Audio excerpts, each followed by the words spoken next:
Yo creo que es un acto de responsabilidad, es un acto de cariño con las familias, pero también es un acto de solidaridad social, porque evitas precisamente que el Estado tenga que trabajar con tus temas el día que llegues a faltar. Y eso le cuesta al Estado y nos cuesta a todos. Bienvenidos una vez más a un episodio nuevo en su podcast de confianza, Frecuencia Jurídica, en el cual tratamos temas de ámbito jurídico y también conocemos a nuestros invitados más allá de su puesto. El día de hoy va a ser las que van a estar dentro del episodio, va a ser su servidora Estefanía Chávez Atilano, Enrique Acevedo y nuestro episodio de hoy se va a llamar Certeza Jurídica, más allá del sello notarial. Y el día de hoy, para poder complementar nuestro tema que vamos a estar tocando en este episodio, nos va a acompañar el licenciado Juan Miguel José Pérez Talamantes, abogado que está trabajando actualmente en la notaría número 53 del estado de Aguascalientes y además que está siendo docente en la Universidad Autónoma de Aguascalientes con una trayectoria de más de 30 años. Bienvenido, licenciado. Muchas gracias. Buenas tardes. Pues no sé por dónde quieran empezar y cómo quieran empezar. Primero, ¿cómo se siente el día de hoy? ¿Qué tal su día? Muy bien, sorprendido porque no conocía yo esta universidad y la verdad es que el campus está muy bonito, las instalaciones de primera calidad y bueno, pues el acogimiento ha sido de mucha hospitalidad y estoy muy agradecido que me hayan invitado. Qué bueno, nos alegramos mucho de que se encuentre muy bien el día de hoy. Y bueno, para empezar y arrancar con el tema del día de hoy, nuestro compañero Enrique va a comenzar con la primera pregunta. Yo le quiero hacer una pregunta al licenciado Juan Ángel. ¿Qué lo motivó a estudiar Derecho y cómo recuerda sus primeros años en la Universidad Autónoma de Aguascalientes? Bueno, mira, yo creo que esa es una pregunta que los maestros estamos muy acostumbrados a hacerla, sobre todo cuando empezamos con nuestros cursos. Nos interesa saber por qué tomaron la decisión nuestros alumnos de estudiar Derecho. Yo estudié Derecho por muchas circunstancias, particularmente porque siempre me llamó mucho la atención las humanidades, la filosofía, la literatura. Y también me llama mucho la atención los temas relacionados con la vida social y la justicia. Obviamente todos cuando entramos a la universidad pues hablamos de la justicia y queremos ser los justicieros del futuro, ¿verdad? Y bueno, la vida nos va acomodando y poniendo en nuestro sitio y vamos trabajando y aportando granitos de arena en nuestros lugares para que se pueda convivir en una sociedad cada vez mejor. Mis primeros años como estudiante, o mi inicio como estudiante fue, lo recuerdo con mucho cariño, recuerdo mucho la universidad con mucho cariño. Yo estudié en la Universidad Autónoma de Aguascalientes, soy egresado de la generación 85-90, la séptima generación de la carrera de licenciado en Derecho, es decir, tengo 36 años de haber egresado de la universidad, 36 años de ejercicio profesional. Y 32 años aproximadamente de dar clase, no aproximadamente 32 años de ser maestro en la Universidad Autónoma. Te decía, mis primeros años como estudiante, bueno, pues en las universidades los jóvenes enfrentan un reto que es muy, muy rudo a veces. ¿Y por qué rudo y por qué a veces? Rudo porque en las carreras lo que se empieza a mostrar es un lenguaje técnico muy especializado, la carrera que estudies. Y a veces es rudo porque de la noche a la mañana tus métodos, tus formas de estudio cambiaron. Yo tuve maestros muy, muy exigentes en aquel entonces, que para que se den una idea, en los primeros semestres nos daban 4 o 5 libros básicos de bibliografía y había que estudiar y leer sobre los 4 o 5 libros. Hoy, si les dejas algún libro, a los muchachos se sorprenden y dicen, no, a mí deme apuntes, maestro. ¿Cómo le voy a dar apuntes, por Dios? Si de esto va a vivir y va a tener que transformar su entorno y ayudarle a la gente con esta profesión. Entonces, recuerdo que sí fue un cambio paradigmático para mí, un cambio muy importante. pero puedo decir que recuerdo con mucho cariño y con mucha gratitud a mis maestros de aquel entonces. Y son años que nunca voy a olvidar. Y, por ejemplo, ¿qué se siente que, bueno, obviamente de pasar a ser un alumno y estar, pues, entender la perspectiva de un alumno a tener ahora la perspectiva del maestro, tener esa responsabilidad de transmitir todo lo que sabe a varias personas al mismo tiempo? Bueno, ser maestro ya es otra cosa. Uh-huh. Ser Ya maestro. es diferente. ¿Cómo? Ya es diferente de Claro, ser alumno sí. a ser maestro. Sí, es diferente. Miren, por supuesto que el haber egresado de la Universidad Autónoma para mí fue un orgullo que sigo portando con mucha distinción, según yo, así lo siento. ¿Por qué razón? Porque mi padre, fíjense, fue el segundo rector de la Universidad Autónoma de Aguascalientes y fue el fundador de la Escuela de Derecho. Cuando él fue rector, la licenciatura en Derecho se creó con él. Entonces, siempre me llamó el compromiso con la universidad. Fui presidente de la Sociedad de Alumnos de la carrera de Derecho y la verdad es que yo siento que hice un buen desempeño como alumno y los maestros luego que salí me invitaron a dar clase. Empecé dando clases de lo que se llamaba entonces garantías individuales, hoy que ustedes conocen como derechos fundamentales, a partir de la reforma de 2011, pero así está la materia. Y después di clase de títulos y operaciones de crédito y después he dado puros civiles. ¿Sí? No he dado bienes y sucesiones, pero civil 1, civil 3, civil 4. Y contratos, pues debo tener ya unos 15 años, 16 años dando contratos civiles, civil 4. Y es una materia pues bellísima, a mí me gusta mucho. Y dar clase en la universidad, dar ese brinco, pues es importante y les voy a decir por qué. Porque la universidad a mí me dio absolutamente todo.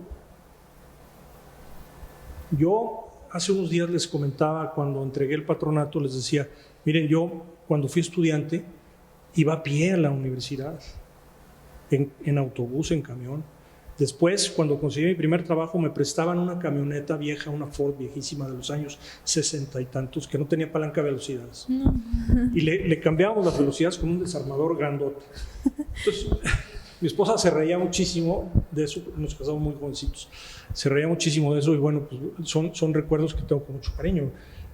¿Por qué? Porque cuando empiezas, pues lo pasas en momentos difíciles, momentos complicados desde el punto de vista material, desde el punto de vista del esfuerzo que tienes que hacer para estudiar, para aprender, para superarte, para relacionarte, para aprender de tus maestros dentro y fuera del aula, porque hay maestros que te enseñan las cosas que debes aprender en el programa, pero hay maestros que te enseñan hasta las cosas que no debes hacer. Es decir, hay maestros que somos muy malos en algunas cosas y eso se los enseñamos a nuestros alumnos.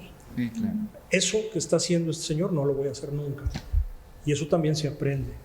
¿Sí? Sí, y claro. lo recuerdo con mucho afecto también pues, de algunos de mis maestros. Y de otros, pues probablemente no tanto. Sí, claro. Bueno, ya hablamos un poquito como de los inicios, ahora ya también hablamos un poquito más más que nada de cómo fue su profesión de ser maestro y cómo es, más que nada. Uh-huh. Quiero enfocarme ahora como en medio. ¿Por qué derecho notarial? ¿Por qué se interesó, más que nada? Bueno, fíjense, yo me terminé mi carrera en 1990 y presenté mi examen profesional en 1991, en agosto del 91. Desde que salí de la universidad, es decir, desde 1990, estuve litigando con mi carta pasante, mi cédula de pasante. Después, pues ya me recibí, me dieron mi cédula profesional y litigué durante 17 años ininterrumpidamente. Me dediqué al área de derecho privado, puro litigio, no hice otra cosa más que litigar. Y bueno, es algo que yo extraño mucho ahora como notario porque lo tengo prohibido, no lo puedo hacer. Por ley está vedado a los notarios ejercer la profesión de la abogacía, salvo en cuestiones en las que tenga interés jurídico directo él o su familia directa, su cónyuge o sus parientes consanguíneos en primer grado en línea recta. En fin, el litigio me llamó mucho la atención, me gustó muchísimo, y luego, después de 17 años de trabajar en el litigio, me invitaron, no sé por qué circunstancia, pero me invitaron a ser secretario general de gobierno en el gobierno del estado. Acepté y después, bueno, pues me hicieron notario público. La notaría es muy diferente al litigio, eso es totalmente distinto. Agua y aceite. Y les voy a decir por qué agua y aceite. Miren, los litigantes necesitan ser muy arrojados, fuertes, hábiles, valientes, y es la única manera de poder enfrentar con éxito la profesión de la abogacía. Si no tienes arrojo, si no tienes valentía, si hay mediocridad en tu estudio, en la preparación de tus casos, pues hombre, el litigio no va a ser tu mejor opción. No va a ser No para es tu ti. fuerte. Así es, no va a ser tu mejor opción. Hay que leer mucho, hay que estudiar mucho.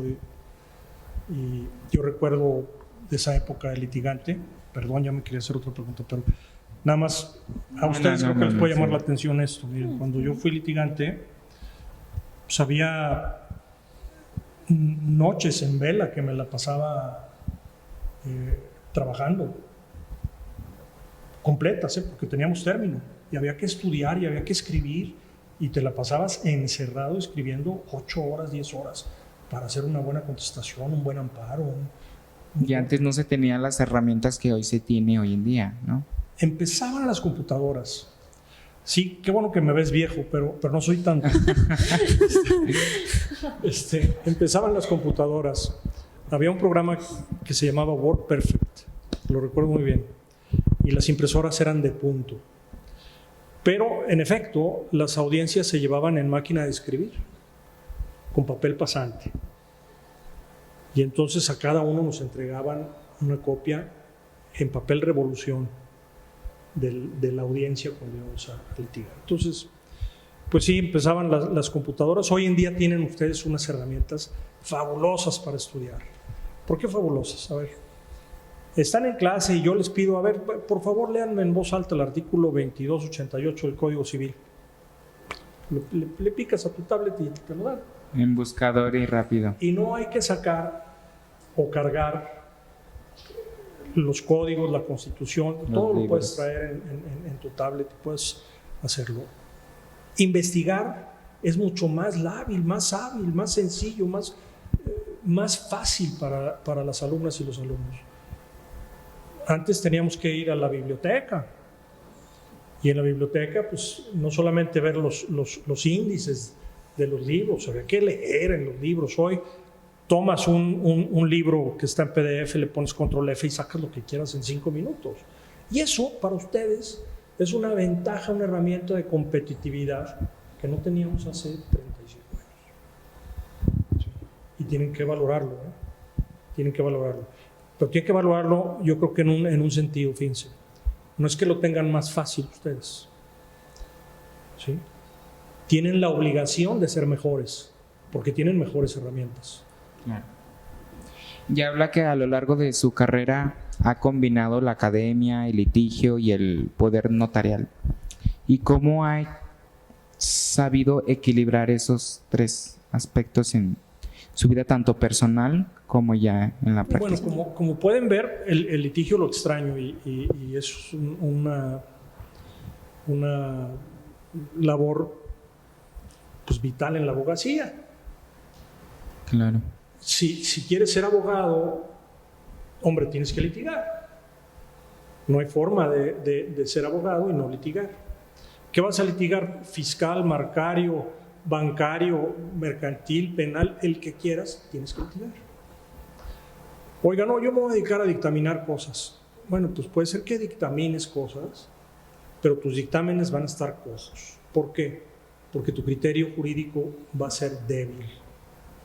No sabes litigar. ¿Sí? No tienes la experiencia. Es correcto. Es como pedirle a un médico que nunca ha abierto el abdomen de un cristiano sin que se le muera, que nada más te dé recetas. ¿Verdad? Sí, claro. Sí.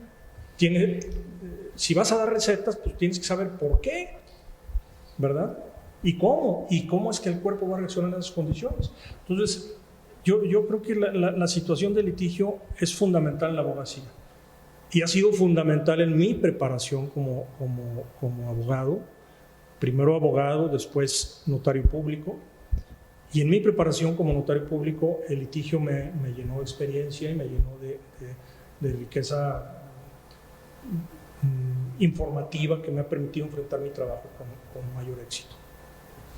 Y por ejemplo, ¿cómo fue su primera experiencia empezando a litigar? Porque obviamente uno a veces cuando piensa en litigar, uno se pone nervioso porque es hablar enfrente de personas y más que nada de un juez.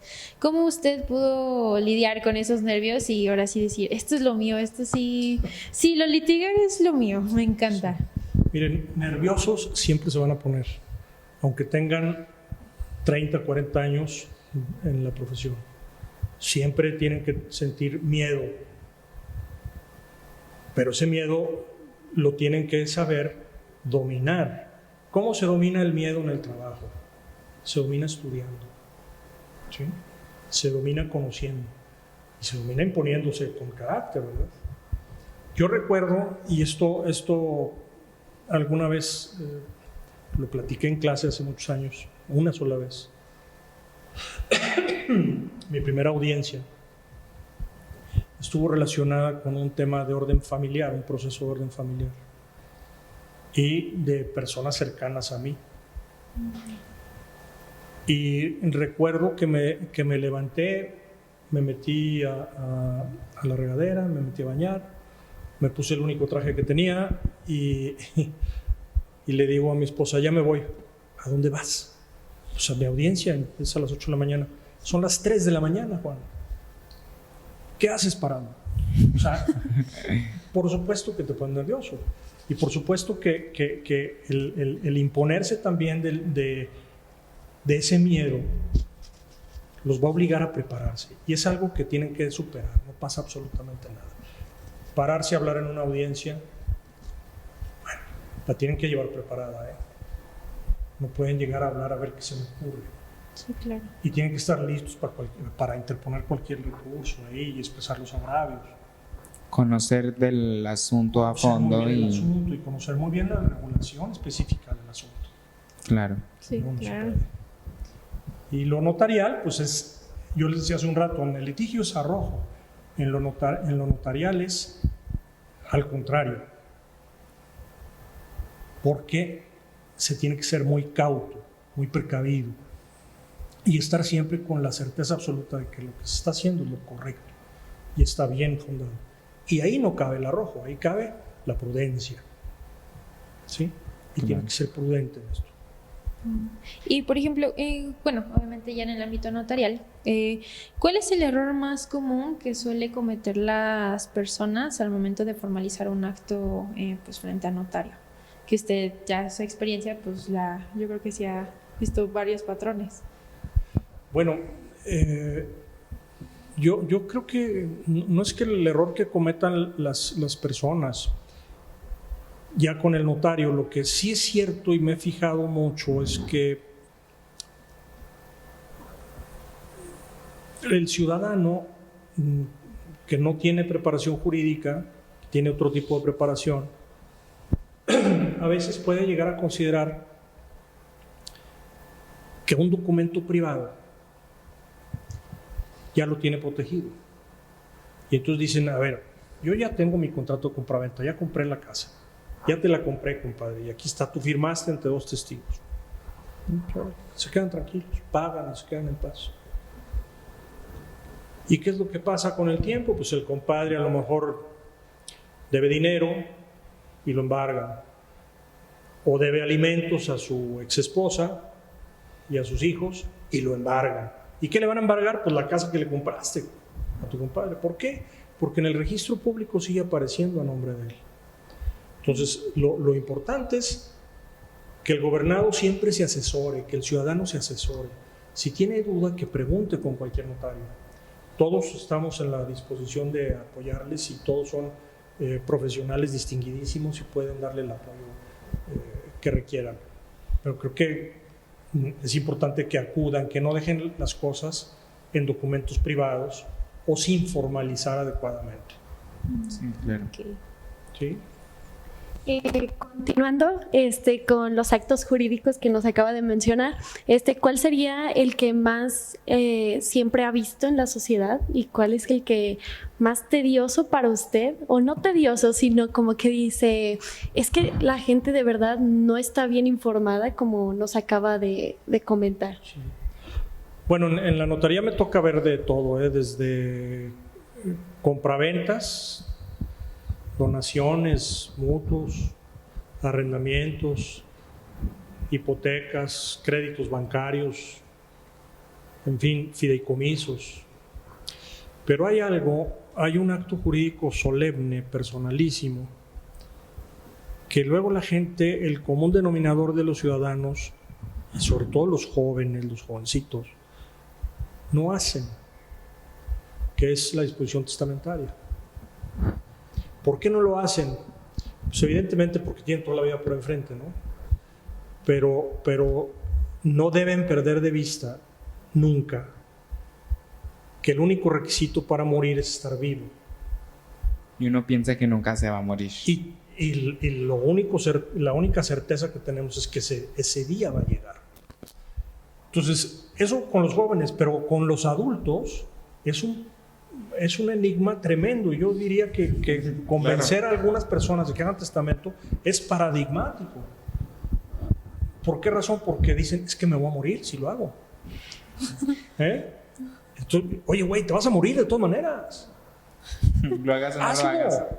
Hazlo. Sí, claro. ¿Sí? O sea, aunque no lo hagas, te vas a morir. O ya que batallen los que se quedan allá. Así es. Y la disposición testamentaria ayuda muchísimo a que, fíjense bien, yo creo que ayuda a que circulen los patrimonios, el haber patrimonial de las personas de una manera más eficiente y más rápida. Primero. Segundo, le ayuda mucho al Estado para evitar controversias de orden sucesorio. Sí. Porque los juicios cuestan y los pagamos todos, los pagan ustedes con sus impuestos, los pago yo con mis impuestos. Y son muy largos. A ver, vean el Poder Judicial cómo está hoy día. Sobresaturado. ¿Se podría evitar como ese gasto de recursos en los testamentarios? Claro. En vez de, o sea, si la gente estuviera como más prevenida, o más consciente de hacerlo, ¿sabes? Claro, así es, Sofía. Y yo creo que es un acto de responsabilidad, es un acto de cariño con las familias, pero también es un acto de solidaridad social, porque evitas precisamente que el Estado tenga que trabajar con tus temas el día que llegues a faltar. Y eso le cuesta al Estado y nos cuesta a todos. La circulación de la riqueza pues, es también y estoy hablando de la riqueza patrimonial, pues, de la riqueza material. Sí, sí. Es importante para un Estado porque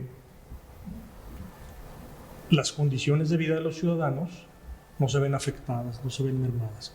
Y si tienes un juicio sucesorio que dura 10, 15, 20 años, pues ahora, el problema es muy delicado. Les voy a comentar.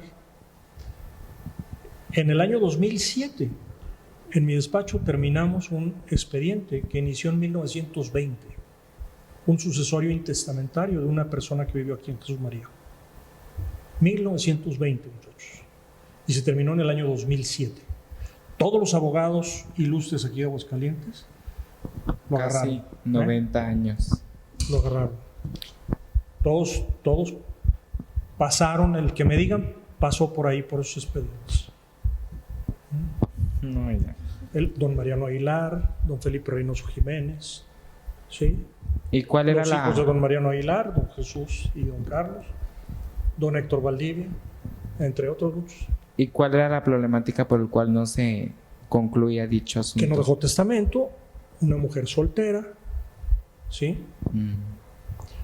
Y los herederos fueron muriendo, los herederos legítimos, y entonces en vez de heredar por cabeza, empezaron a heredar por estirpe, que ustedes ya deben de saber qué es eso. Y los de estirpe también se fueron muriendo y fueron heredando esas partes. Ya sé. Y entonces hizo un enredo del tamaño del mundo hasta llegar, repito, a 2007. Entonces yo creo y para sacar una copia certificada de ese expediente, imagínense, llevábamos 2 carretillas, 2 diablitos, usaban diablitos en el Poder Judicial. Y entonces con los diablitos en el Poder Judicial cargaban los expedientes y los sacaban las copias. Eso hay que evitarlo a toda costa y hay que fomentar en los ciudadanos, en los jóvenes, en los adultos mayores, la cultura del testamento. Y el testamento tiene que estarse renovando, o no renovando, revisando al menos, con el notario cada 5 años. Yo digo cada 5 años o cada vez que cambie tu relación familiar. ¿Por qué? Porque la gente se divorcia, se vuelve a casar, los hijos se casan, te hacen abuelo, se divorcian, se vuelven a casar, te vuelven a ser abuelo, y todas estas circunstancias familiares se van haciendo entramados que tienen que ir previniendo y que ir analizando. O ya falleció el que iba a heredar. Es correcto, y hay que ver qué se hace con esa parte, ¿verdad? Claro. ¿Y cuál cualidad considera indispensable en el notario que va a ejercer en la notaría pública? Yo creo que muchas, principalmente la honestidad. Y yo pondría en primerísimo lugar que su honestidad sea absolutamente intachable. Y en segundo lugar, que su preparación y su capacidad de estudio para resolver las cosas sea de primer nivel y siempre esté actualizándose. Y creo que también hay otras cualidades como el buen trato, la amabilidad, la buena educación, un modo honesto de vivir y tratar bien a las personas que te soliciten tus servicios, ¿verdad? Menciona que fue secretario de gobierno, Sí. En el lapso del 2007 al 2010. ¿Y qué aprendizaje le dejó el cargo de la administración pública? ¿Cómo fue mucho su experiencia? Yo creo que de ese periodo recuerdo muchas cosas muy importantes que me llenaron de información y de experiencia. La vida pública y la administración pública es muy interesante. La vida política y la política es todavía más interesante. Creo que para la política se requiere una vocación muy especial. Aguascalientes se ha distinguido por tener políticos muy finos, muy especiales, algunos de ellos reconocidos a nivel internacional, mundial. Y hemos tenido nombres ilustrísimos en esa materia. Pero bueno, me enfoco a qué fue lo principal. Yo creo que en la política hay una cosa con la que está siempre indefenso. Y todos los seres humanos estamos indefensos contra la adulación. Y en todos lados te adulan y te dicen, y hay que estar siempre consciente de no perder piso. No eres ni el señor, ni don fulano, ni tal. Eres un servidor público. Trabajas para otros. Te pagan otros. Y tienes que atenderlos con decencia, con corrección y con respeto. Eso es ser servidor público. ¿Sí? Lo demás es una persona soberbia, ¿sí? Que inmerecidamente confunde el servicio con el poder que nunca va a tener y que no va a permanecer en él o en ella. ¿Sí? Hay que tenerlo presente. Sí, claro. También otra cosa como servidor público siento yo que es como cuidar mucho la imagen personal. Sí. Y porque luego, bueno, más que nada luego nosotros como jóvenes luego llegamos a publicar, a darle repost, me gusta o cualquier otra cosa en redes sociales y más, no sé, que algunos de nuestros compañeros o incluso nosotros nunca vamos a saber si vamos a ser servidor público. La huella digital. Exacto.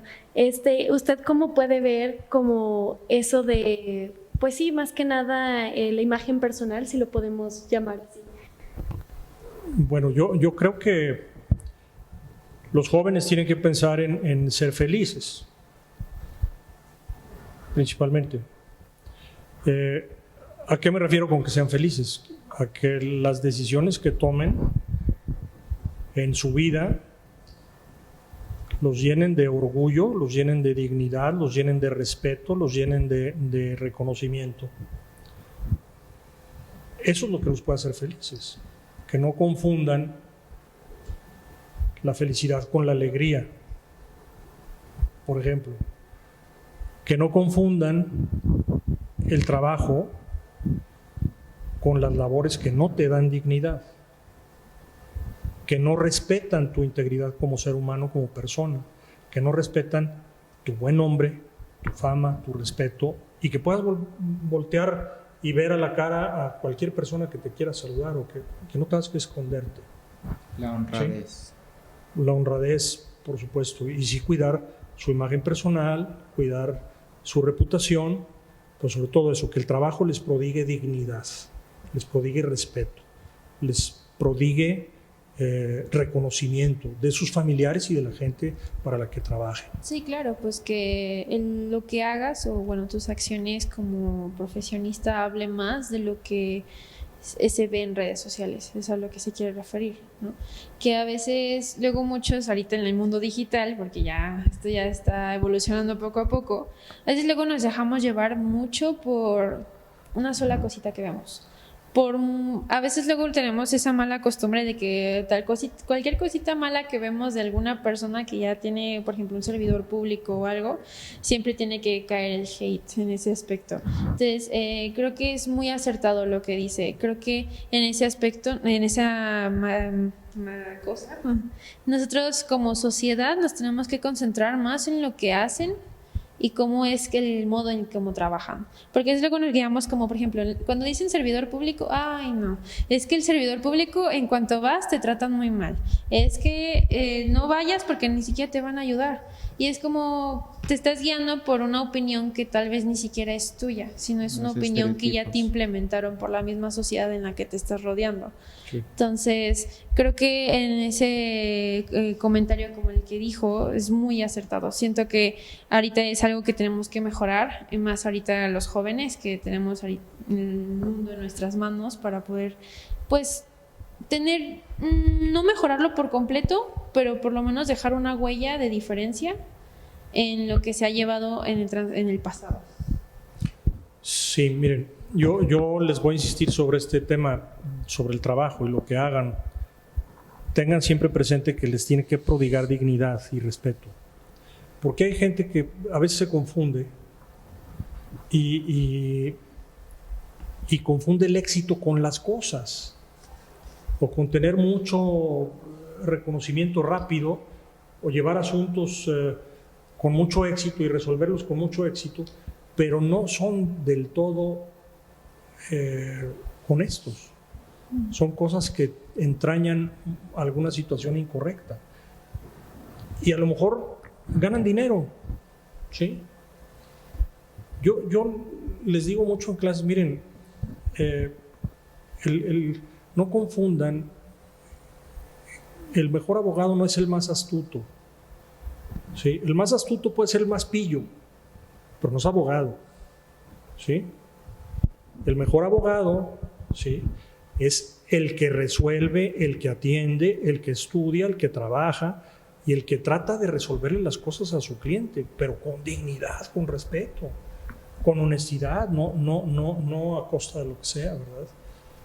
Y a eso es a lo que me refiero, que el trabajo les prodigue dignidad.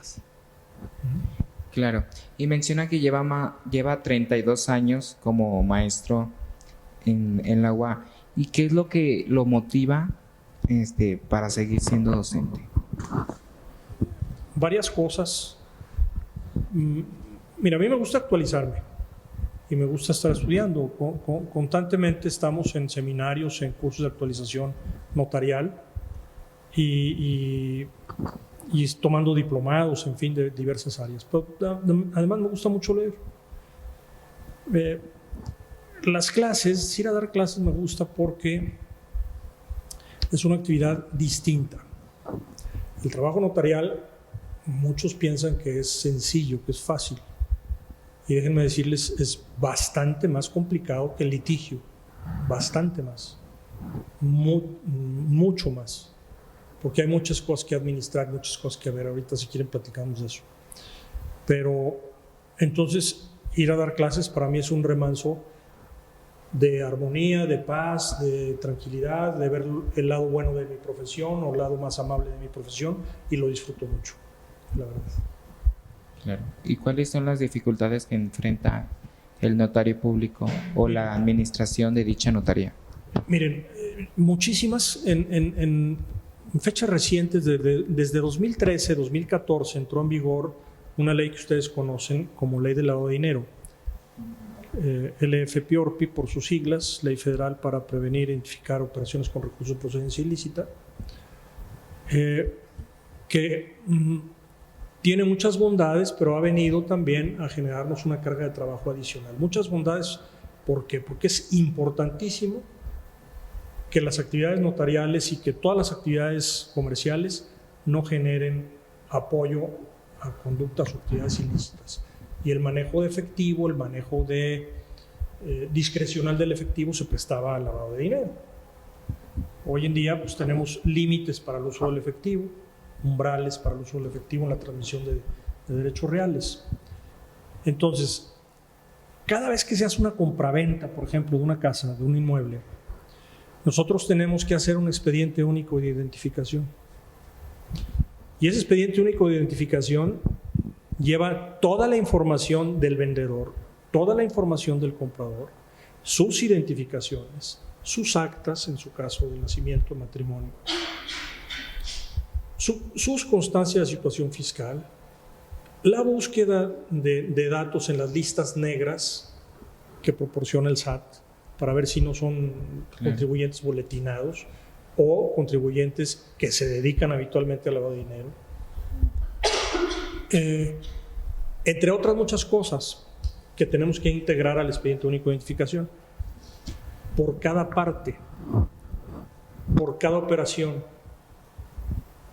Piensen en que si realizas 1.500 escrituras por año, hay que hacer cuando menos 1.500 expedientes únicos de identificación, y los tienes que guardar por 10 años y los tienes que administrar. Y las multas que están previstas en la Ley de Lavado de Dinero, en su reglamento y en las normas de carácter general, la más barata creo que es de 20 y tantos mil pesos. Entonces, si te agarran con, por ejemplo, alguna inconsistencia en alguna identificación que sea elegible y te encuentran 10 identificaciones que sean elegibles, la multa anda sobre los 200, 300 mil pesos. Y hay multas millonarias. Entonces, eso por un lado. Lo fiscal también es un tema delicadísimo, porque nosotros pagamos los impuestos de nuestros clientes. ¿Sí? Claro, y es una gran responsabilidad. Enorme. Y además tenemos que hacer el trámite de la escritura, inscribirla y demás. Sí, pues sí. Bueno, ya para finalizar tenemos la ronda de preguntas rápidas. Normalmente son preguntas de una sola respuesta o pues de pensar rápido, por así decirlo. Bueno, voy a empezar. ¿Qué palabra define la fe pública? Verdad. Un valor que nunca debe de faltar en un abogado. ¿Un qué? Un valor que nunca debe de faltar en un abogado. Honestidad. Un maestro que haya marcado su carrera. Sí, bueno, muchos. Mi padre. Su padre. ¿Qué hace cuando no está trabajando? ¿Algún hobby? Sí, ejercicio, juego golf, voy a la sierra y mi familia. Y ahorita ver el mundial. Ahorita va el mundial. ¿Café o té? Las dos cosas. ¿Justicia o legalidad? La justicia, pero te voy a decir por qué. Y me robo un medio minuto. Sí, no. No puedes conseguir la justicia sin legalidad. La justicia que se consigue con la fuerza, que no está fundada en el derecho, es un atropello. Lean, por favor, y recomiéndenle a sus alumnos, y se los recomiendo a todos por esta vía, el diálogo de Critón, ¿sí? El diálogo de Platón, relativo a la muerte de Sócrates, para que vean por qué Sócrates decidió, pese a ser inocente, enfrentar la pena de muerte, cuando Critón le decía yo te ayudo a escapar. Y los diálogos son bellísimos, yo creo que se van a emocionar mucho. Sí, Muy bien. Ya por último, ¿cómo le gustaría ser recordado?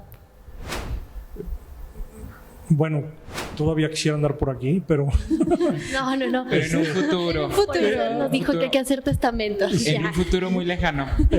me gustaría que me recordaran bien, alegre, y bueno, como buen maestro, como buen notario y buena persona sobre todo. Muchas gracias por haber asistido. Muchas gracias Esta por invitación. tomar un tiempo No. para... Sí, muchísimas gracias, de El verdad. agradecido soy Muchas yo. gracias. Muchas gracias por su invitación. Muchas gracias. Y un gusto. Y bueno, nos vemos para el siguiente episodio y muchas gracias por pues estar aquí. Nos vemos en el próximo episodio. Hasta Gracias, luego. Hasta luego.